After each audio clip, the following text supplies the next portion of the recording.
Hello, everyone. Welcome once again to S.H.I.E.L.D. Discussions with Captain Logan. And I am the real Manos.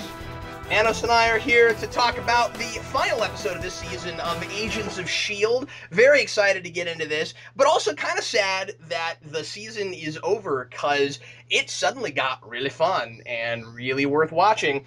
Manos, before we jump into our episode for today, which is the beginning of the end, the flip of that title of the mid-season show, we've got a few audience notes to talk about from Ragtag.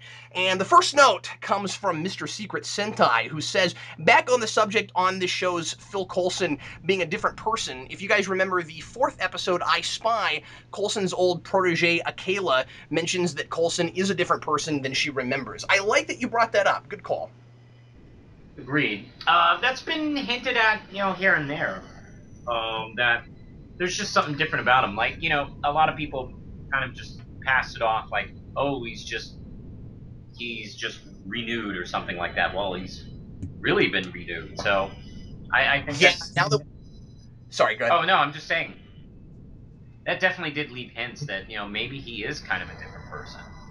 Well, and now that he knows, exactly what happened, we have a really good sense of that, because that was the big thing that original Coulson, now that we know that he was in charge of that project, said, people might come back wrong. They might come back insane. They might not be who they were. And so now there's kind of question about that. But what's really interesting with him is that he seems to have come back, if not better, happier.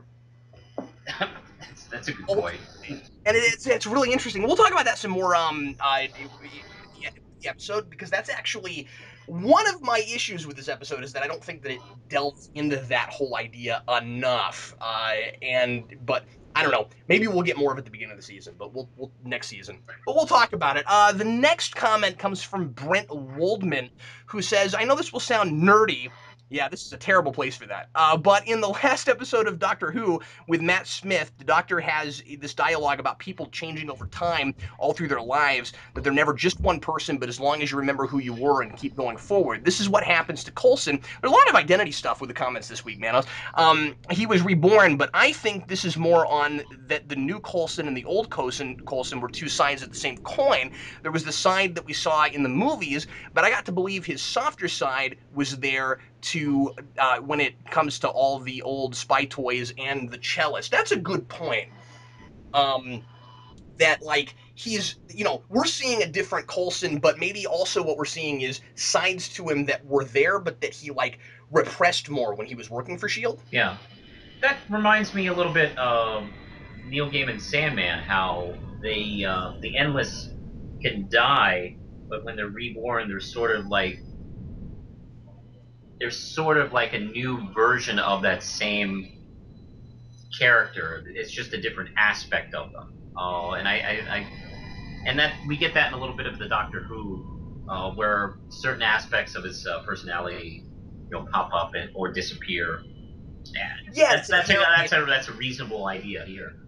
Yeah, and that regeneration idea is inherently a metaphor for the different stages of life and the way we change based on what happens to us in our experiences. And I think that it's really apt to bring up Doctor Who here, because what happened to Coulson is more or less kind of like a regeneration. Yes. So that's really cool. Let's see, Gus Pool 133. I felt the same way Garrett did the first time I drank a Red Bull. I just think that's hilarious. Can you imagine that guy? He drinks a Red Bull. I can feel the universe.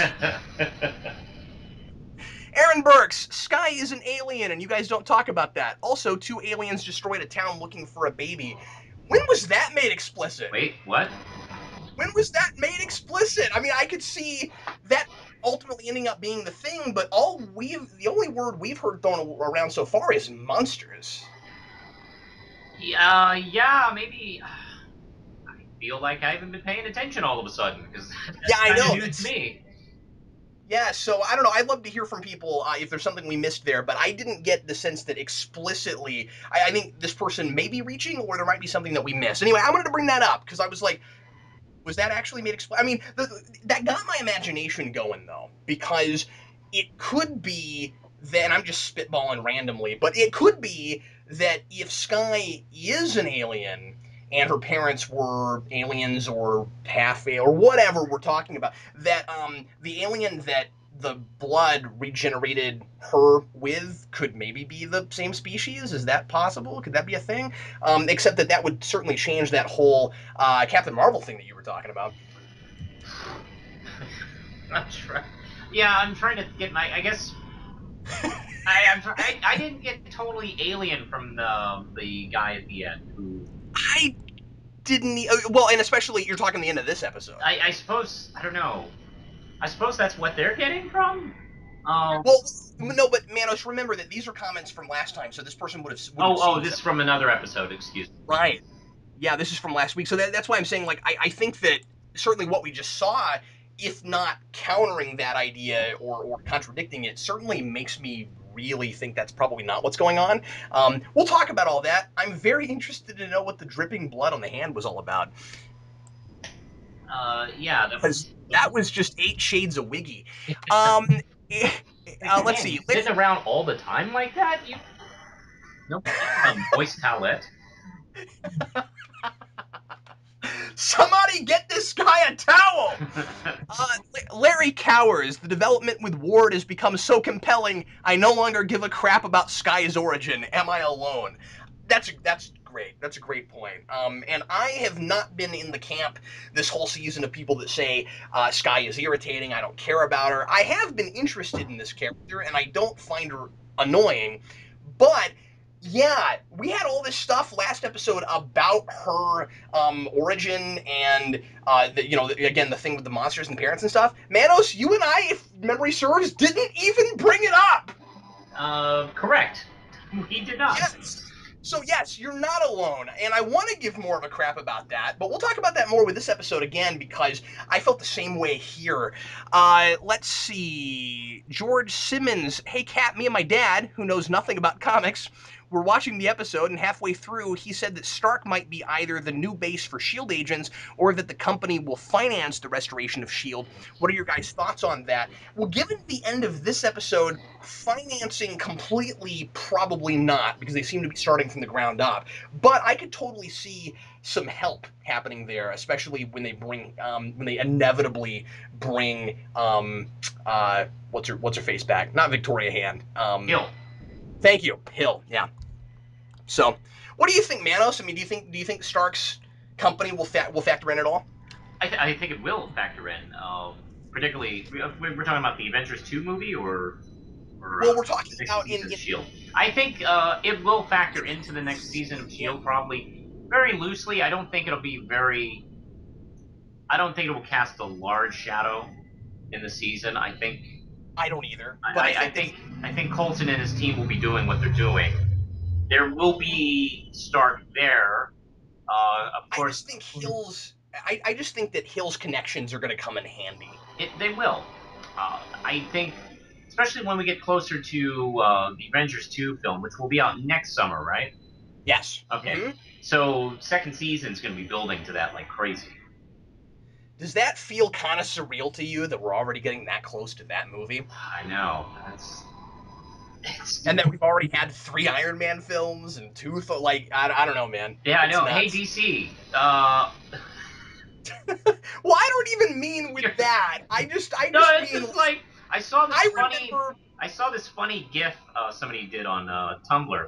You know the Yeah, scene where Steve Rogers keeps passing by the Falcon when they're jogging in the beginning of the film, where he keeps saying "on your left, on your left, yeah, on because your left." that's the funniest thing ever. Yeah, Yeah. it's great. Well, somebody made a GIF, but they replaced their faces with the Marvel and DC logos, Oh no, that's great. and the Falcon was DC and Marvel was on Steve Rogers' face. And they just keep passing him over and over Yeah, again. and it was like that. Yeah, and it was like on your Oh left. man. And then DC is like, maybe you should take another lap, and Marvel's like, don't mind if I do. It's like, okay, Yeah, when that's will you come hilarious. out next year, or But the year after? Manos, this has got to just be a symptom of getting older, and I know you're older than me, so you're probably like, cry me a river. But like, I sort of like it feels kind of surreal to me with the whole Marvel movie thing now that we've got like what 9, 10 movies or whatever is under our belt now. Like I remember hearing for 2 or 3 years we're gonna get an Iron Man film, we're gonna get an Iron Man film, and I kept wondering when it was finally gonna happen. And like going from that to now, it's just really mind-boggling to me how much we've got now and how much it feels like a TV show. It is almost like a TV show, like comics, and it's funny. It's similar. The Marvel movies are similar to what DC is talking about doing with their Earth One series. Like, oh, we'll do one, every so often, and it's building and stuff like that. It's like, well, there's more Marvel movies than these hardcovers.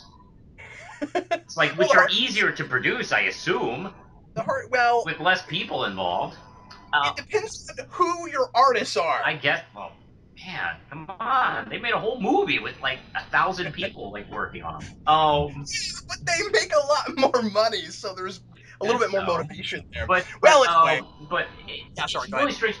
I remember being a kid, and there was this magazine called Comic Scene, which was kind of a sister magazine of Starlog, where it covered comics. And in the back of the magazine, there'd be this listing. I mean, just this one-page list of all the movies that were supposed to be in production, and it would like be monthly update, and it would be like Spider-Man, coming, next year with Albert Funn directing, Yeah. and the Captain America movie, and I remember, and the Watchmen just stuck there forever. It's supposed to be by Terry Gilliam at that point. And that was back when it was supposed to be set in present day and it was supposed to be about the environment. Yeah, and Reagan was supposed to be the president instead of Nixon. Yeah. Um, and Terry Gilliam was attached to it for the longest time, and just like, oh man, they're making a Watchmen, and they never come. And so it is really strange to see this Marvel movie series. I mean, this is totally unique, and the fact that it has a satellite TV show, in a way. Yeah, and that the TV show, and I know I keep saying this, but importantly, finally has started really expounding upon that universe. Yeah, and I think the first half of the season had a lot of pacing problems with that. Uh, and it's definitely well, last they got a lot of mileage on the Captain America film. I mean, that gave them a lot of meat to work with. Yeah, and they milked it for all it was worth in the best possible way. I got a couple more of these real quick, and then we'll jump into the episode. Calavask wants to know if we think Ant-Man will likely be the return of Coulson to the Marvel movies.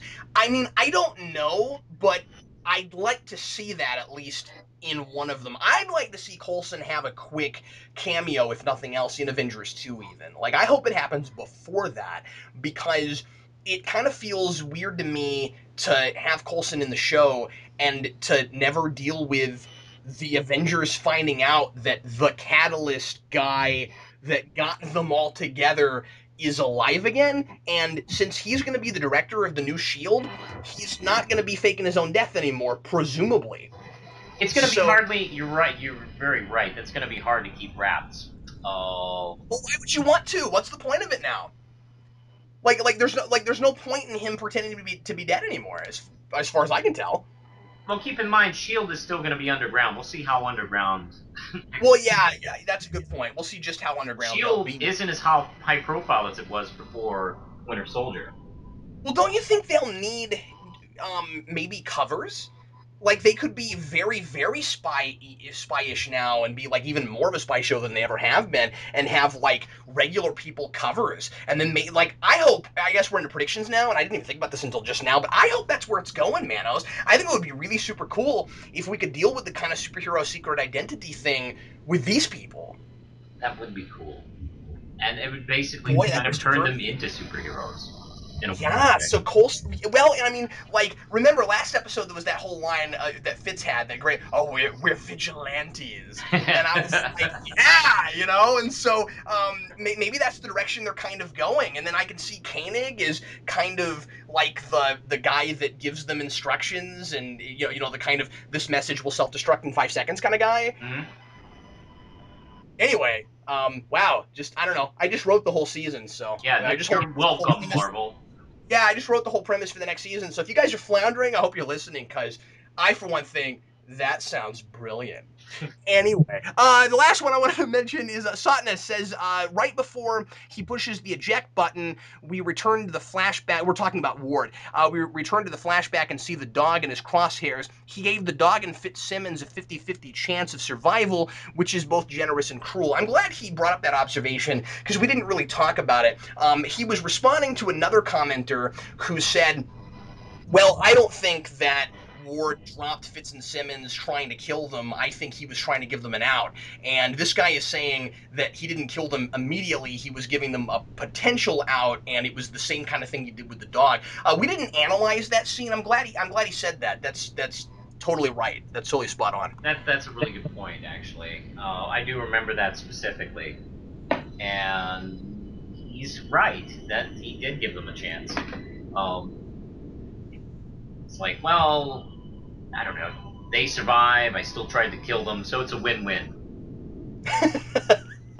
Yeah, exactly. And I mean that conflict of that nature nurture conflict is still there, which is still talked about a lot in this episode. I played out differently than I kind of thought it would be, but let's go ahead and jump straight into it, shall we, Manos? Beginning of the end. Shall we use that to segue in and just maybe start right with the Fitzsimmons thing? It's kind of right at the beginning. I was very surprised that they didn't kill Fitz off. I was Really thought that was going to happen, and I have a lot of things to say about it. So anyway, what did you think about that, okay. Manos? Well, first off, I was surprised that the thing didn't float.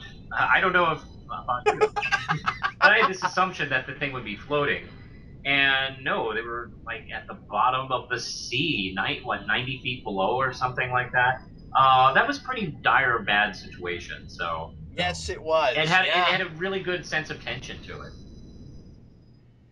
yeah. I thought it was really interesting that they flipped the roles from that episode earlier in the season, where Simmons was the one who was gonna die, and now we've got Fitz in the same kind of situation. Yes, And I, I was like I said, I was really surprised they didn't kill him because that is kind of the traditional Whedon way to go, right? And I think that weirdly they were subverting expectations by keeping him alive, and I think it works. And I think it works for a couple of reasons. First of all, when you get to the end, they are entirely ambiguous about what condition he's in, yes. and I am so interested to know what that's about. This is not a cliffhanger type ending for the season. By the way, have you noticed that since Smallville, we've kind of gotten away from those? I'm not seeing a lot of those kind of endings anymore for seasons. It's really interesting. Well, that's fine.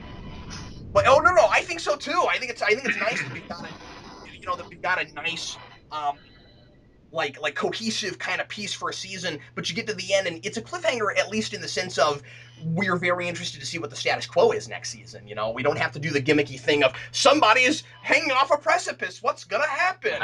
I think So yeah, almost Buffy had a lot to do with that. I think a lot of Buffy shows would have sort of a beginning, middle, and end, and enough in that last episode to suggest what the next season will be about. yeah, make you want to come back, but not make you feel like you were waiting for like a singular plot thread to be over. Exactly. And you know what? Something. Yeah, so that it's not a two-parter between seasons. Yeah, Kind of the way we had the big thing that started all of that, at least in the science fiction world, was Best of Both Worlds with TNG, and then you kind of had Who Shot JR before that. That was kind of the big starting point of all that. exactly. That was the big debut of all this kind of TVs. Excuse me, my audio seems to really be off. Am I okay? Fine. All right, good. Okay, sorry. Go ahead. Okay. Yeah, you're right. You're exactly right. TV's Dallas and the Who Shot JR storyline, and then followed up with the Bobby Ewing in the shower, which hilariously turned into a dream. but Yeah, right, those, right. those things really did kind of like kick off the whole idea of season finale cliffhangers, where it almost became a thing. Like you always had to do it, and even sitcoms would do it sometimes. But I, Yeah. I do. I do prefer the beginning, middle, and end, where a season is a story. Hmm. And I do like the idea of kind of setting up the status quo. Because there's a lot of comic bookiness to that.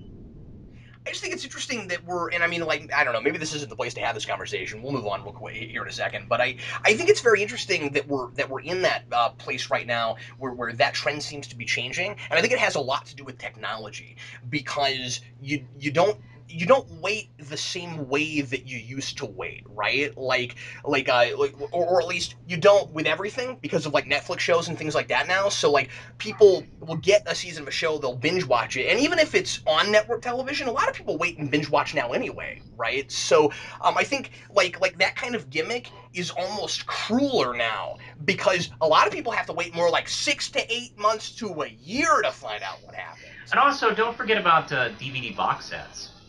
Well, yeah, exactly. That's what I'm saying is that there's a lot of different ways to binge watch now, Yeah, and just wait instead of watching it while it's on regular TV. I can't tell you the number of people I know that watch lots of TV but don't watch any TV. If you get my drift. I do. I do. It's become this weird. That's where it debuts on TV, but now you can watch it at a number of different locations, actually. Yeah, it's just like single comics to trades. A lot of people don't read those now. They just wait for the trades to come And out. I hate So trades that aren't the complete story.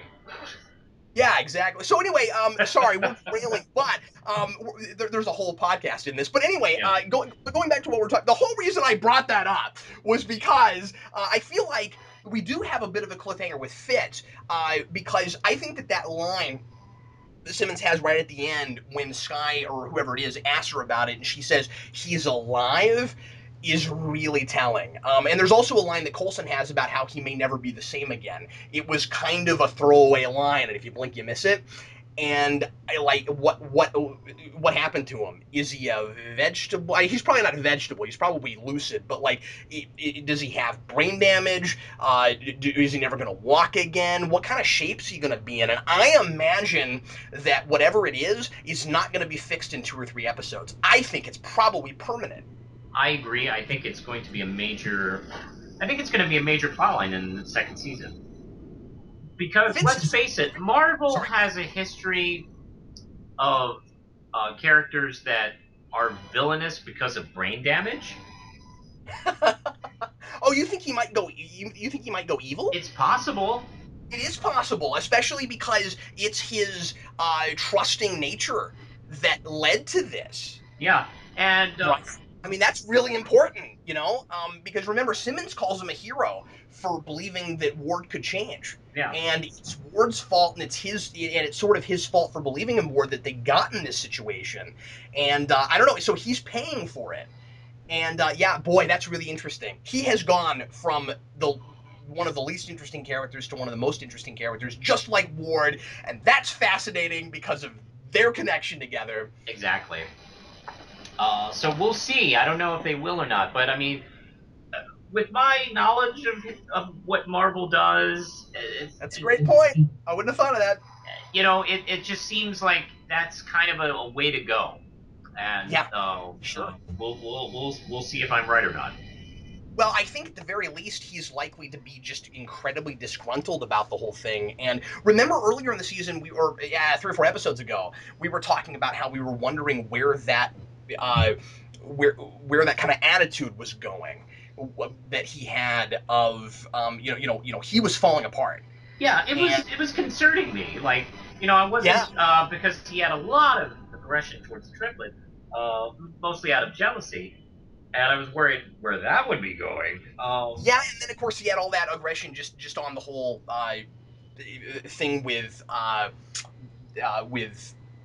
what happened to Shield in general, and um, and so like I was ready for him to blow up even more than he did, I agree. and now he's in this place. Like it's really interesting that that's where it was all leading. We'll see what happens. Um, so anyway, let's go ahead and move on. So, how do you feel about what was done with Garrett ultimately? I have a feeling, and I'm on the fence.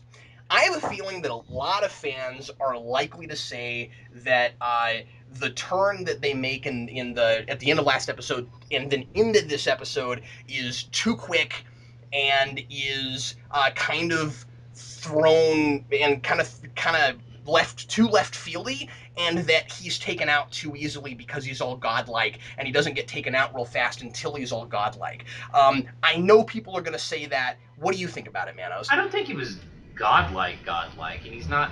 He didn't strike. I mean, he didn't strike me as Doctor Manhattan godlike, where he was No, no, completely not that unkillable. level.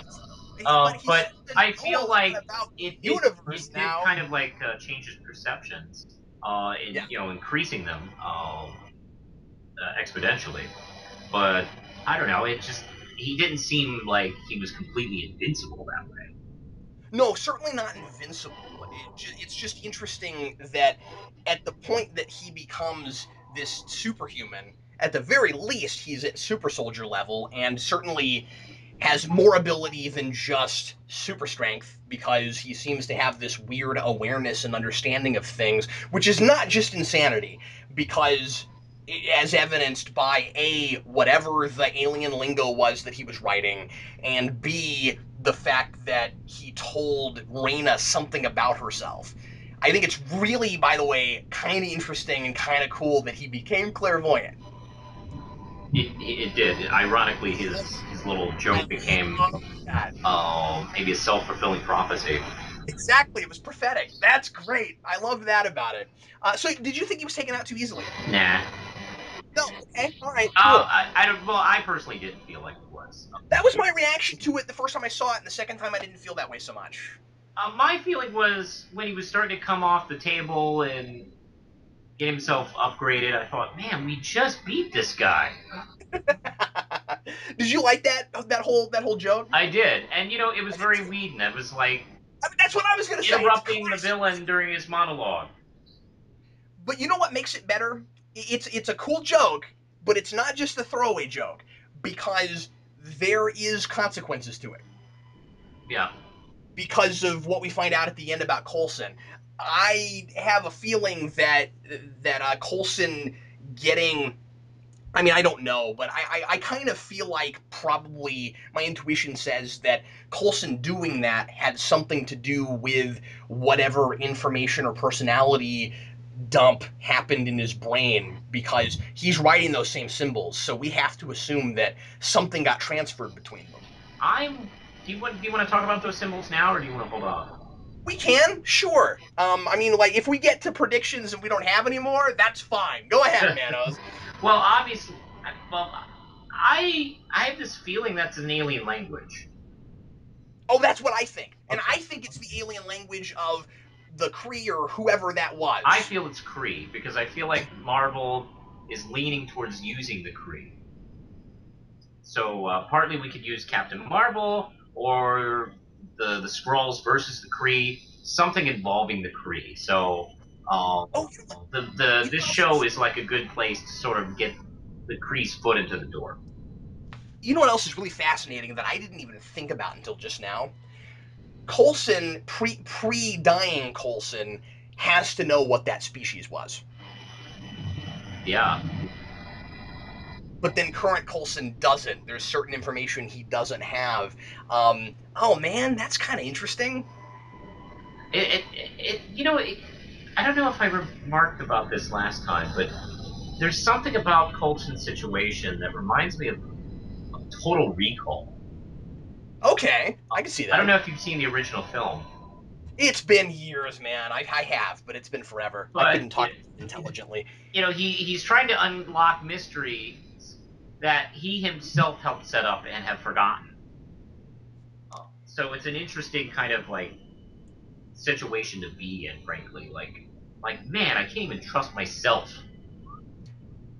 Yeah, exactly, and that's where all those ideas and questions about identity come. It's another sci-fi angle of dealing with that notion of what humanity is and what makes us who we are, just like robots. It's another way to do it besides the cybernetic thing, which is kind of interesting that this show has both.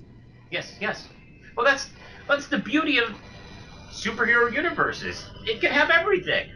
Well, yeah, especially when you have a big ensemble cast. Yeah, and especially when you're dealing with a spy show. It's like, man, these guys can like mix it up with superheroes and sci-fi and magic, and it's fine. And Now, he loved The Simpsons. I tell you what will irritate me. I will be and I really doubt this is where it's going, but I would be irritated if we found out that whatever triggered Coulson writing those alien symbols was there all along because of his being resurrected, and that it was just a coincidence that he and Garrett happened to be writing the same symbols. I really think there's some kind of a download thing, but if there's not, that will irritate me. I took it as him leaving a message for Coulson.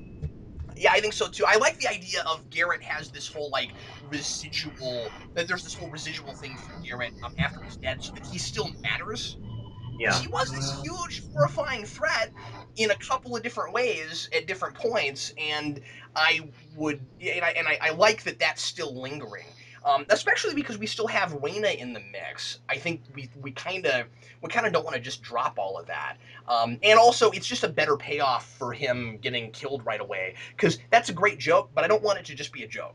That's all I'm saying. Well, he had just. No, I don't think it was just simply a joke, but I don't either. I don't either. But I think I think a lot of the things he has done will be lingering and snowballing into new problems, frankly.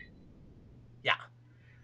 Let's talk about Fury. I did not expect this kind of screen time for Fury, and I felt really satisfied by it. Me too. I was hoping for a scene, and I got quite a bit. He was almost in the whole second half of the episode, and he appears at a point where I didn't expect him to. Yeah, and you knew he was going to be in this episode.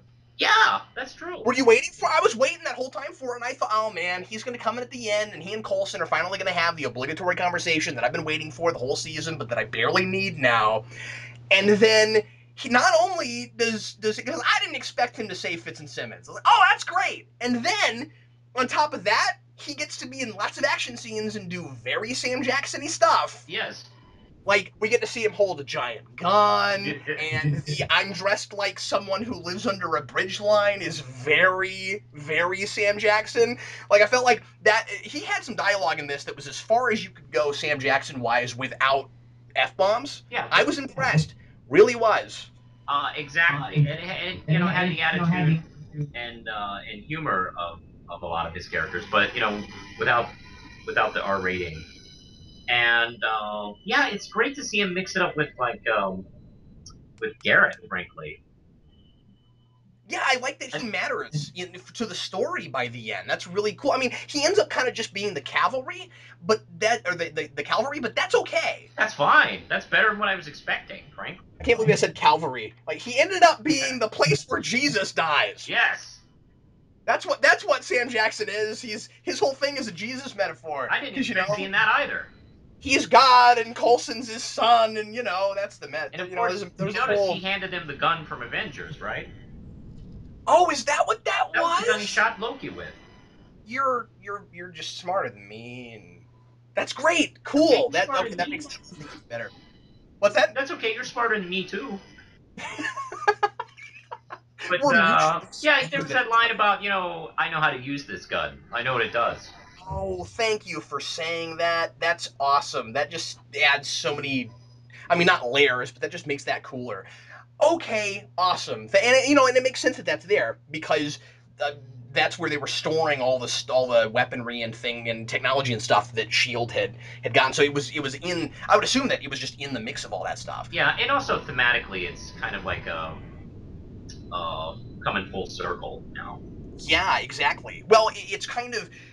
I mean, it's not poetic justice because he's not taking out the people that killed him, really, because the Chitari really had nothing to do with Hydra. But he is, it is sort of pseudo a just desserts kind of thing. I mean, it is cool that no matter what the situation is, it's cool that the guy who got killed by that gun gets to use that gun, and with the guy who brought him back from the dead. So I like that. I like that. That's really cool. Okay, how did you feel about Fury's final explanation for why he brought Coulson back from the dead, and the notion of Coulson, to me, you are an Avenger. That was I was actually taken aback by that line I was too. because Mm-hmm. I hadn't considered that. But yeah, he's gone through all this. He sort of does belong in that conversation. He sort of has earned it. I am. I do have sort of two minds about it. The episode really sold it. I think. I think it really sold it. I do still have reservations about it. And I think it's the sort of thing that is impossible to do perfectly. Because when we first heard this show was going to happen, we heard that Coulson was going to be brought back from the dead. I was like, don't drag that out forever. It's a gimmick. Just leave it alone. They didn't leave it alone. They tried to find a way to flesh it out, make it work, and make it interesting. And I think they maybe did the best they could with it. But I will throw out my reservations anyway. What I think is a little bit wonky about it is that I have a hard time believing fully that Fury would take the kind of risk he did after the message that Coulson gave him of if you do this, people are likely to come back insane. Especially because if he did it with an actual Avenger, he could be causing way more harm than good. Oh, you mean like the Hulk or Captain America or Somebody those with powerful guys? superpowers. Yeah, that would be Yeah, bad. exactly. That's the implications of that are kind of frightening. Now you could say, well, Fury would only have done it with Coulson after he heard that because Coulson's just human, so he's low risk in that sense, and he could just put him down if he had to. Okay. I mean, I can see that logic, and I can understand why he brought him back in that with the idea of he's one of the only people that Fury trusts, although that seems slightly counter to the Winter Soldier thing of Fury at the end of the day doesn't really trust anybody. And I felt like that was a little bit conflicting. Ugh. Just a little bit. You know what I mean? Because when Coulson says you could count them on one hand as if Fury has said that to him, and I was sort of like, I don't know that that's not counter to what we were told about him in Winter Soldier. I haven't really thought about that. Oh. Like I said, I'm throwing out initial reservations. I'm interested to know if anybody else felt that way. Like I said, it sold it great. You know what I mean? Like I like in the within the context of this story, I thought it was great. And honestly, I think Fury. I think there's a lot of Fury saying stuff and somewhat meaning other things. Not entirely meaning other things. I mean, he's saying what he means, but is there not an underlying Coulson? Maybe it's not just that you're the only one of the only people I trust, but that you are one of the only people I consider a friend. That was kind of touching because It's in there. he doesn't seem to have a family, and um, it kind of like gives you a case of how important Colson is to him, and I don't know, I just liked it a lot. I liked yeah, it's interesting seeing Nick Fury so soon after the Captain America movie. I, you know, it, I've never seen this before. Like, after the big action movie, character disappears, and I don't know, maybe we'll see him in the next movie. Well, But you actually get to see him like a couple months later. Yeah, yeah, I mean, like a month later almost. And, yeah. this is just, this is the new phase of his new life. Or at least what he's telling people is his new life. Nick Fury in the comics does this crap all the time. Oh yeah, he's so mysterious, and and I think he just does it as a matter of course. Yeah. He might just be going and flipping burgers at McDonald's for a few months just because he's never done that before, but he's not going to tell anybody that. Yeah, no. Like, no, no, I'm making my secret plans. My secret sauce. But in actuality, he's really just watching every season of MASH in succession. That's really all he's doing. That's right. Na na na na na na. But Those episodes of Bob's Burgers aren't going to catch up on themselves. ba ba ba ba ba. But anyway, so yeah, I mean, so don't get me wrong, I really liked all of that. I just had a couple of, I'm not sure it completely and utterly meshes, and at the end of the day, I don't know that it completely can. I thought Fury's attitude in this was really interesting in the way that it's very laid back for where he was in Winter Soldier. Yeah, that's true. Well, He's very comfortable now, and I really enjoyed that. comfortable Nick Fury is funny. At first, I was a little bit afraid that there was some kind of Sam Jackson phoning it in because he's in a TV show, and then I realized that it seems to be more of just he's just more laid back because of where he is in his life now and where things are. Like he is playing it a little bit differently, but I think it's the same way that Scarlett Johansson was playing her character differently in Winter Soldier from what we had seen before. It's circumstantial before it's anything. That's a good point. Well, these are different situations. Um, it's really different because a lot of these characters, Scarlett Johansson's Black Widow and Nick Fury's from Sam and Jackson. It's interesting because these characters, a lot of times we're used to sequels coming out and basically being the same movie over and over Yeah, sure. again. And we get to see the characters pretty much do the same stuff over and over again and relearn the same lessons. Well, in these movies, we've seen Scarlett Johansson and Samuel Jackson actually get to play the same character in very different situations here and there, and I think it's interesting. Yeah, you're right. It really develops them and makes them three dimensional people. And yeah, Yeah, because I mean, how many times have you seen a sequel to a movie and go, "Come on, man, it's the same movie"? yeah, exactly. No wonder the actors are bored. But that's why something like this, it being more of a movie series as opposed to sequels, like the word sequel almost doesn't apply now. Yeah, it's more of a series than sequels. Yeah, Right. because it's not Good like, point. okay, we made one and that was successful, so we're gonna revisit this. No, it's like we're it's a TV show that's on a huge budget on screen, so we just don't get to see it every week because Or it's filmed comic book series. A millions lot of of people are a dollars. lot of people are kind of packaging these movies as like this epic long story, and Yeah, I'm sure you know that a lot of people like. I think you even did this. They were doing like movie showings where they put movies together, like the Avengers. Didn't they like do like movie they marathons? showed every one of the Avengers films in succession up until this was something that AMC was doing Yeah. all the way up to Avengers, and I didn't do that. I knew a couple people that were crazy enough to go and do that. I mean, we're talking like, I mean, it would be a lot longer now. I hope somebody does it for Avengers 2 because I think that that's just preposterous. Oh, I Yeah, um, I mean, like, what was it, 6, 7 movies? So it was like, a bunch of hours. But no, I did it with Dark Knight Rises. I did it with the Nolan films. yeah. Well, that's easy. That's a That was manageable, Like, you get there about 8 o'clock, 7 or 8 o'clock at night, and you're done, by midnight, 1 o'clock. But well, or maybe it was earlier than that. I guess that's what 6, 7, 8 hours. But anyway, whatever. Manos, I talked about the three big things I wanted to touch on: the Garrett's a God thing, the Fury thing, and the Coulson identity business. Got a couple more things I'll mention about those things a little bit later when we get to predictions. What? Oh, and also Fitzsimmons. I guess that's four things, Manos. What other things? I like to do everything in threes, but sometimes it happens in fours. Manosa, what other things happened in the episode that you would like to touch on, sir, before we go to best moment, worst moment? I would love to talk about May. I absolutely Let's do that. adored May in this episode, frankly.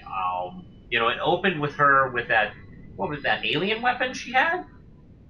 It was the Berserker staff. Berserker staff. Oh my god, that was great. And Well, remember that's important. That's a callback to when I mean, that like the fact that she's about to face off against Ward. I think it's really important that she's got the Berserker staff because remember that both of them had that earlier on in the season, and that's what connected them together and why they started sleeping together in the first place. That they both became in touch with their rage and had to figure out how to control it, and they both understood that, and so that's what got them together in the first place. And her going back to that in this, I think, was a really smart move. yes, and I was very happy that they had to face off at the end of the episode because that's what I was kind of hoping we would be leading to. Because they've had this whole twist together throughout most of the season, so it only felt appropriate. Yeah, and they didn't skimp out on that at all. Yeah. Were you not cringing at the scene with the buzzsaw? Oh I was yeah. like, oh man, what's gonna happen?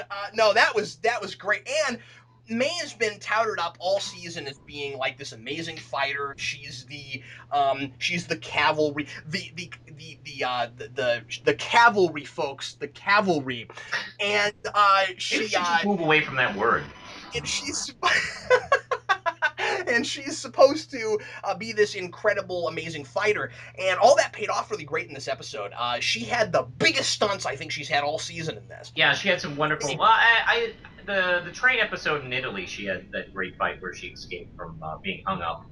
Oh, I mean, it's not that she's never had anything. I just thought it was great that we didn't skimp out. Oh This no, no, isn't no. that. Yeah, I mean her fight stuff with Ward was great. I love the fact he's talking to her, doing his whole manipulating crap, and she hits him in the throat. It's like, oh, great, Yeah, shut him up. and I thought that whole line about did you get out everything you wanted to say? No, he's still alive. I really liked that, and I'm really glad that we didn't get to the end of the season and felt like they were out of money. That's a good point. It didn't. That's the last episodes could have looked like that. And the last several episodes have felt pretty spectacle-y, and then you get to this one and they pull out a lot of stops. The whole Iron Man armor thing at the end with Garrett looked amazing. I mean, can you believe they did all that for a joke? Mm-hmm. Seriously, like that's expensive, guys. I know. Although, That ain't cheap. to be honest, like, was that going to be his body from now on? Was that his plan? I wasn't sure what all that was about. It's like, because I thought the line was weird. I was like, now that I have all this armor on me, I will be unstoppable. Okay, because it was like you still have your clothes on. Yeah, no, I don't know. That was weird, but yeah, that was that I was was like, the I hope next. that's not like, grafting to your body over the I mean, clothes. no, I think it was. I think it totally was grafted on his body. But I just, I like the line. That's why you cut off the head. Yeah. But then when he's like, now I will be unstoppable. It's like, oh, all right. I'd like to know what that armor can do. Well, it blows up pretty well. Yeah, I felt like we were watching like some rock paper scissors there. Like that gun beats that outfit. Yeah, it looked like a 1950s projector. What I liked about it. It looked very old. I'm sorry, little tiny details now. Speaking of old technology, one of my favorite things in this was the noise making distraction device. That was great. That's actually I wrote this down under a best line as one of my favorite lines, but I have more actual people saying things, so I'll mention it now.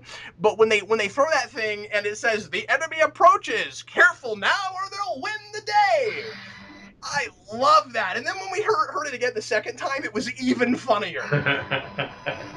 I was just dying at that. That reminded me, like, I love goofy distraction tactics.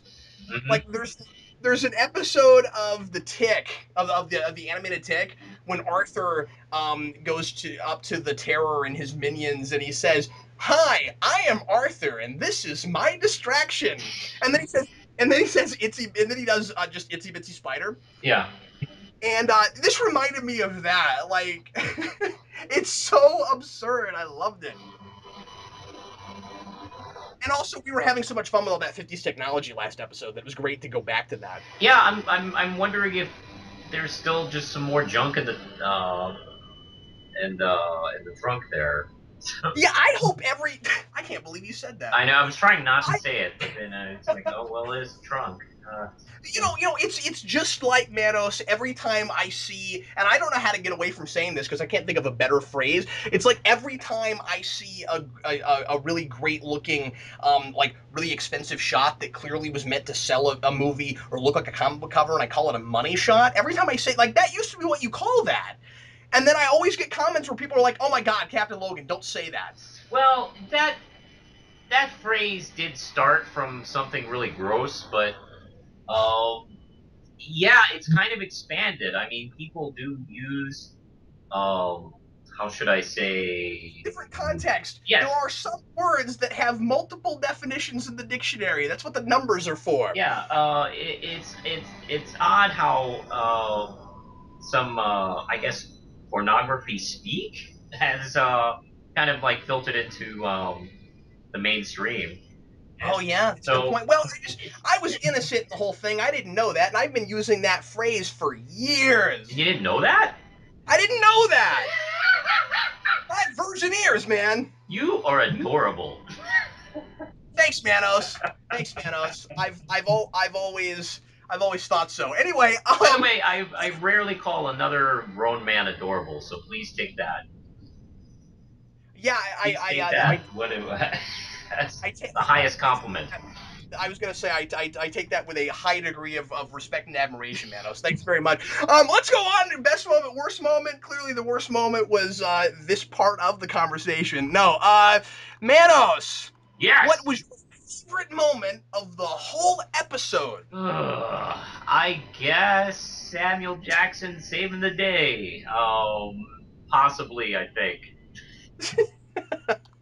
There's a lot of great moments in this episode, so I suppose Yeah. So when he comes in and saves the kids, I kind of realize, wow, he's not just showing up for 2 seconds to say 3 lines. He's Yeah, gonna be I had part of exactly the this. same thing. Because I was like, well, now, wait a minute. He can't just show up, say a few things to them, and leave. Because if he doesn't talk to Colson, I'm calling BS right now, man. Oh yeah, Like, I won't be back next season if he doesn't have a conversation with Colson. yeah. I'm kidding. I would have still been back, but I would have been back in a very disgruntled sort of fashion. Manos, my favorite moment was probably Colson blowing up Garrett. I really laughed at that. I thought it was great. And again, it is a very Whedon thing, and we've kind of been missing some of that stuff in the show here and there. But also the fact that there's maybe more to it than just that joke made me kind of happy. But also, my probably my runner up is the Fury speech at the end, despite my reservations. And it's funny, I guess. Really, my only big criticisms have been about that scene, but it was my favorite scene. It was a great scene. It was really well written. Did you have a worse moment? I had a hard time coming up with anything. I was just very happy with this one. Um, uh, I don't know. Yeah, You have one? I tell you, man, I was quite satisfied. No, I really didn't. I'm not saying it's perfect, certainly. Well, it And I doesn't mean, have to like, be, perfect. no, It could be, it doesn't have to have a worse moment. I mean, I can't think of anything that really sticks out. Like, oh boy, that didn't work. yeah, me neither. Just a single moment in time where you're like, oh boy, I sure wish they hadn't gone there. I didn't have that this time, which is great for a finale because stuff could really fall apart. I think what this season really had going for it in having a pretty decent closing is so, sorry, Manos, you're um one of what I think is a lot of things get tied up in the middle and then they start gradually showing you how earlier things in the season connect to the whole big stuff so that when you get to the end you're not waiting for all these things to come together. You know what I mean? Like there's really not a lot of mysteries we're waiting to see solved at the end of this. There's a couple of things that they're still working on building, especially with like Sky, that you knew wouldn't get resolved by the end of the season, and by this point I didn't need that to be. So the finale is really more about stopping the bad guy. Exactly, and there was so much going on. I'm fine with not having the sky question resolved. Especially because I just didn't care at that point. Like people were saying, I had the same thing. Yeah, there's too much going on. That's not the most like pressing issue. Like, oh man, what's all the stuff about Sky? It's like, no, that stuff can wait. I mean, I'm glad that we got some stuff about it, but it's not like Colson where we needed that this Well, I season. think we got a taste of what's to come. That I think we got enough to get us interested. Like, oh, there is something kind of going on with Sky. Oh, that kind of sounds interesting. Yeah, you're right. It's a matter of get done with the huge big stuff that we've been dealing with right now, and then make that central next season with the reveal of the of who I guess is supposed to be her father at the end. We can assume that that's going to be the big, the big story driving force for next It season. might be the big bad of next season. Oh, I'm almost positive. How do you have a dude with blood dripping off of his arm not be the main bad guy? I don't know. I can't answer that question. But Yeah, that's like having a guy in shadow that you only see from the back stroking a white cat and then not actually using him as the big bad. yeah, and Like this you guy can't. can't have a white cat in his lap. He'll like get it all stained. No, it'll be a red cat very quickly. It's like, Uh, someone needs to clean my cat again. It's drenched in my besides blood. besides all the things that have been building with the nature nurture stuff and the who do we trust and all that stuff that we've been building for all this season, couple of things that this episode very pointedly and specifically was dealing with as far as what's the big idea. This idea of if Ward is a monster. Is he was he born this way, or has he allowed himself to be nurtured into this? I think it's very clear at the end of the episode, and I think it has been kind of clear that this was a choice. He's allowed himself to become this. It's not his nature. He didn't have to be that. And in fact, it seems contrary to his nature, given the way he handled Fitz and Simmons last episode. But what really, and the reason I'm bringing it up now, what really kind of built on that and grew that idea that they're building on is that in relationship to Sky and paralleling those things. Because with Sky now, we have almost the opposite thing going on. Where with whoever Sky's parents are, it seems that her nature is maybe to be a monster, and she's been nurtured away from that. Hmm. And I think that's really interesting. That might lend. That's actually an interesting observation. That definitely would kind of lend to the idea of why she and Ward connected so well. Yeah, and that makes that so much less just random than it seemed like earlier in the season, where they seemed to just kind of be interested in each other because they're interested in each other. And I like that parallel. Also, there's a great foreshadowing moment when Sky says, and remember that this is contrary to what she said last episode. She's come around on this. When Sky says, I think some people are just born evil. Well, actually, no, she hasn't come around. No, she thinks. I guess more she thinks that. I think it's Fitz that said he doesn't believe that notion. But Sky says, and of course she's not talking about him. Remember, she's talking about Garrett. But when Sky says some people are just born evil, that's foreshadowing about her own origins. Hmm. That's great. Well, cool. I can't wait to see what Sky's got going on next season.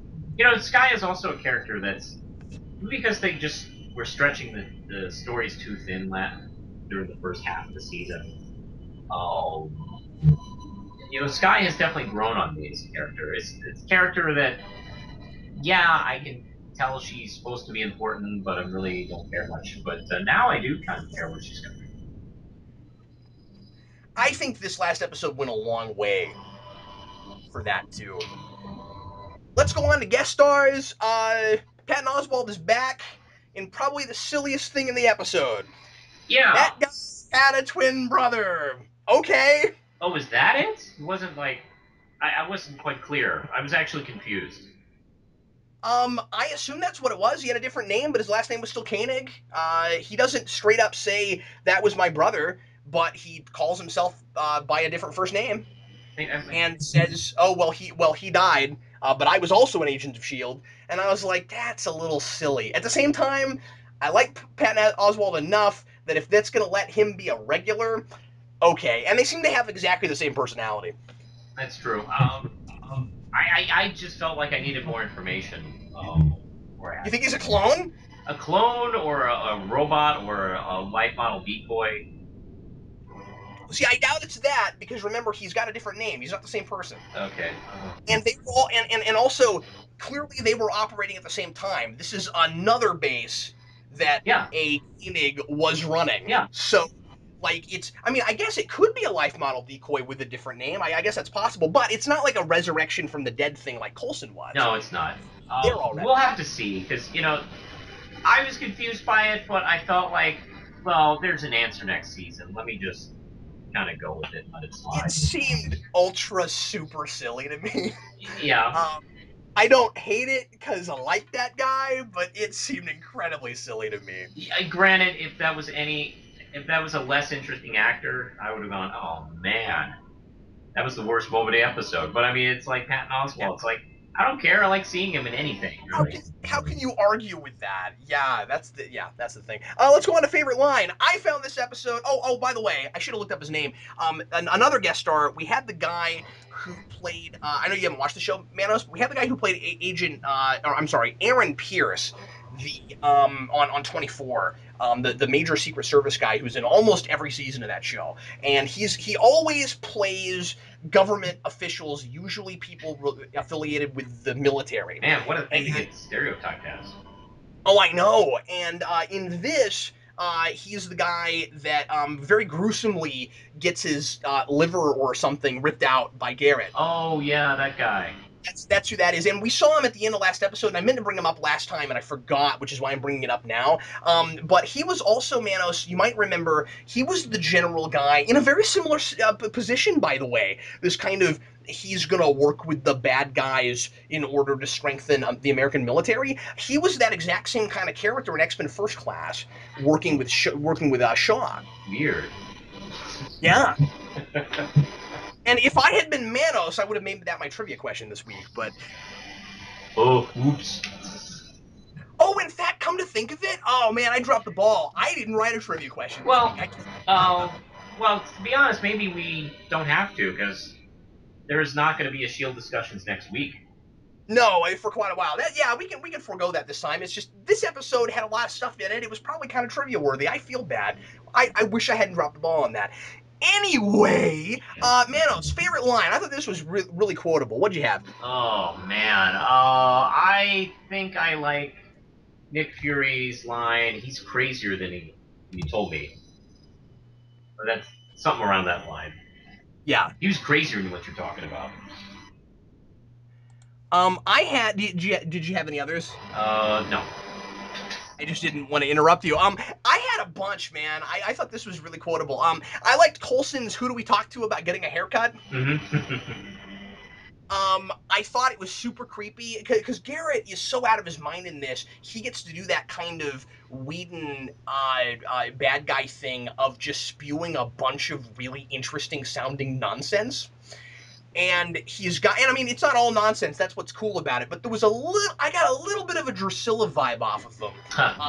And he has this line where he says to Raina, to the girl in the flower dress, "The truth is written on the back of my eyes." That's super creepy. You know, I gotta say, I really, I really love that actor. And you know what? I think he was born to play a Whedon villain. Actually, Yeah. Well, that's the thing is that Paxton, we keep talking about this, Paxton sells it so well that even if the character becomes arguably I don't know if he becomes less interesting or if he just becomes a different character with what happens to him with the whole godlike thing. I'm still a little bit up in the air about it. He, like his performance is so layered and interesting, and like he's playing that role the same but different. yeah. Well, he'd just gone through a huge transformation. They gave him so much to do. Yeah. It's great. The guy who played Pierce in 24 that I was talking about, by the way, is Glenn Morshower. I just looked that up. The other line I had, because I felt like we can't get through this without mentioning a Nick Fury line, and I mentioned this earlier, but man, when he says I'm dressed like I live under a bridge, I really lost it. I thought that was hilarious. I didn't write down any specific comic book references. Again, I should have done some research. It just occurred to me. Oh man, I forgot to do that. I want to know if the alien symbols are not a comic book thing. I didn't Um, recognize any of them. My theory, as mentioned before, I feel like that's Cree language. yeah, and I wonder if there is a Cree language that's in the comics that's actually drawing from. I'm gonna look that up and find out. That would be super neat. But the phrase "true believers" came up again. Oh yeah. Give me, bear with me just a second, All Manos. right, I'll just wait. I'll just wait. Manos, would you kindly provide some elevator music? Uh,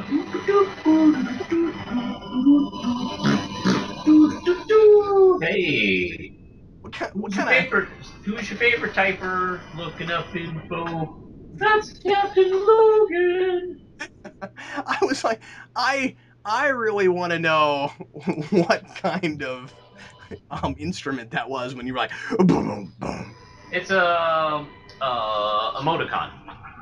Oh, it's an Manos is like, and now I'm going to be a sitar. What's Uh, that keyboard thing with the flute thing that they had on top of burgers? A melodica. Yeah. okay, I've pulled up the comicbook.com list of Easter eggs to see if there's anything here that we missed. The Asgardian staff is mentioned again. We talked about that.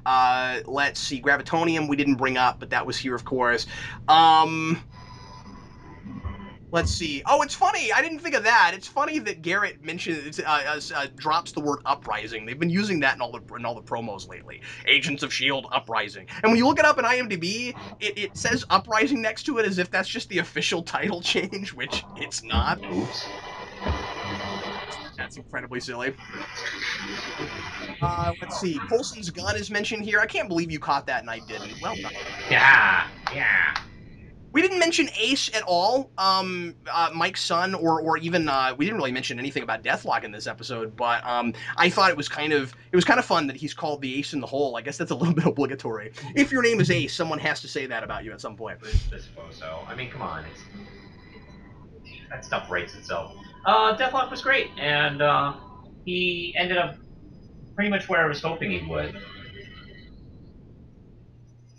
I feel bad that he Okay, didn't talk to his son, that he feels too alienated to really um, what I'm approach him. what I'm reading here, Manos, is that the alien writing is apparently related to something in I Spy that was supposed to be scroll writing, which I didn't even know about. Ooh, Scroll, So that's cool too. scroll, yeah. So that's interesting. Because it wouldn't have to be Kree, especially because those are interesting related species that have gone to war with each other. So Well, look, if there's the Kree, there's the Skrulls as well. So yeah, exactly. those guys are the Coke and Pepsi of alien races. I love everything about that. Can I print that on a T-shirt? Can I have that? Yeah, of Because course. No, go ahead. that's okay. Real quick, let's go on to predictions. I feel like we've done lots of that. We always do that. I have a big one that we didn't talk about that I was on purpose not bringing up, Manos, and that is I think Fitz and Simmons, no matter what happened to Fitz, unless he's just completely brain dead, I think they get together next season. I think that's got to happen. And the reason I say that is because I think that this show has decided maybe to do something way on its head from what Whedon shows usually do. Because Whedon shows are notorious for getting characters together that we really like together and then not letting them be happy. No couples in Whedon shows ever get to be happy. Okay. And I think that Fitz surviving in this episode is them turning that on their heads and saying that they are soulmates and when they get together, they will be together forever. I will take that bet because Ooh, you don't think I'm right? I hope I'm right. I think that's cool, okay, but well, it'd be I'm also cool. like, I think the opposite direction. I think he has been brain damaged, not to a horrific extent, but I think his perceptions are going to be altered, and he is a character who will probably become more of a paranoid, and I think he will have a lot of resentment towards yeah, Shield, yeah, it Simmons, could go. and Triplet. I think there's going to be quite a bit of anger that's going to uh, kind of like explode out in very destructive ways. Now, will he become a full blown villain of the series, or will he join the villains? I don't know. But I have a feeling that'll be the direction. Boy, they could. Oh man, I hate it when you are probably right because what? because they could be going a sort of pseudo Illyria direction with him, right? Where like you had that with Fred and with Wesley in season 5 Angel, where they finally started to get together. This is a different case because we haven't been waiting for them to get together the way we did with them, but like they finally had to get together, and then what happens? Fred dies, and then her body gets used by this immortal spirit creature, and it becomes this whole different thing. What if something like that in an emotional way were to happen with Fitz? And that would be very in line with this formula that Whedon shows tend to have. I just thought that keeping him alive at the end of this was their way of turning that on its head. But then we don't know what kind of condition he's in. That's true. They're purposely vague about that. So Oh it could man, be I not was that bad, yeah, or probably he could not. be really bad. So Yep, yep. You're nope. I think you're right. But yeah, okay. Well, that's gonna be interesting to see which of us is right on that. yeah. Hey, you Geekvolution viewers get to watch. Who will be right Yeah, on this? stay tuned. That's our cliffhanger. Yeah. Let's see here. Okay, so do you think we will see Ward at all next season? I think it's definitely. I think we're definitely not going to get to the show and never see this character. My prediction is we will probably see him at the earliest by episode 3. I doubt it's that early, but I mean I'm wondering if it's next season at all. But I don't think that we get through this show and never see him again. I think mid-season would be the best time to bring him back. Yeah.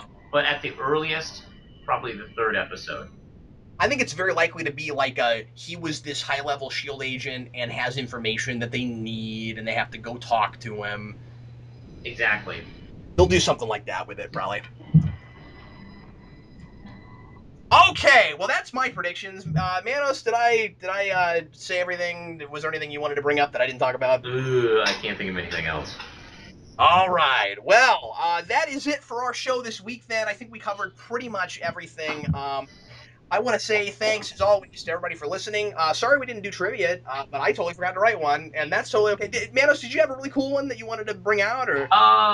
Actually, no, I assumed we weren't going to do trivia, so I didn't even think of one. But what, do you want to talk about our trivia answers from last week? Well, yeah, we can definitely mention those. What was yours from last week, Mine Manos? was, hey, remember Godzilla had a comic book from Marvel back in the 70s? Oh yeah, your fantastic question. Yes, and what was cool about Marvel's Godzilla series was they actually pulled Godzilla into the Marvel universe.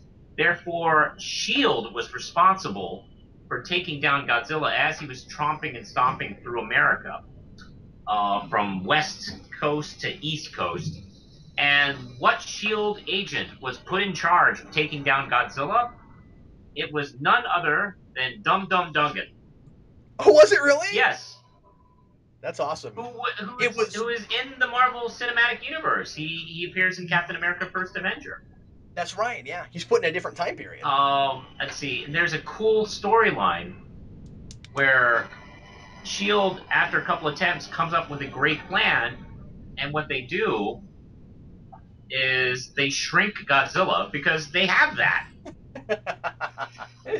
This isn't like another standard Godzilla film where they don't have shrink weapons.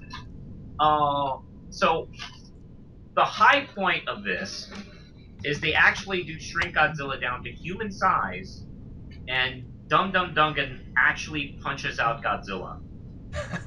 That's the best, man. He is the only human character, I think, in existence that has punched Godzilla in the face. I'm buying those, man. I'm totally gonna get on eBay and find There those. is That's a fantastic. Marvel Essential of Godzilla. Yeah, but I want the singles because that's awesome. Yeah, well, I have a few of the singles. Yeah, well, whichever way you can collect it. If you can get the Fair. singles, or if you can't, there is a Marvel Essential Godzilla, which is awesome. It's in black and white, but it's still really cool.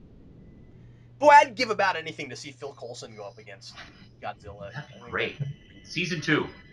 my get on it. Oh man, we got to break Ward out of prison because we need everybody we can get.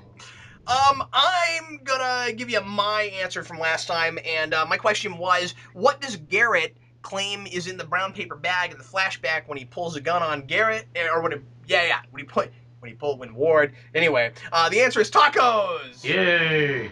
He's like, I brought tacos. And he's like, nope, I was lying. I did not bring tacos. Waited 6 months, and all I brought for you was a gun to put in your face to be really dramatic and then shoot things that are not your face.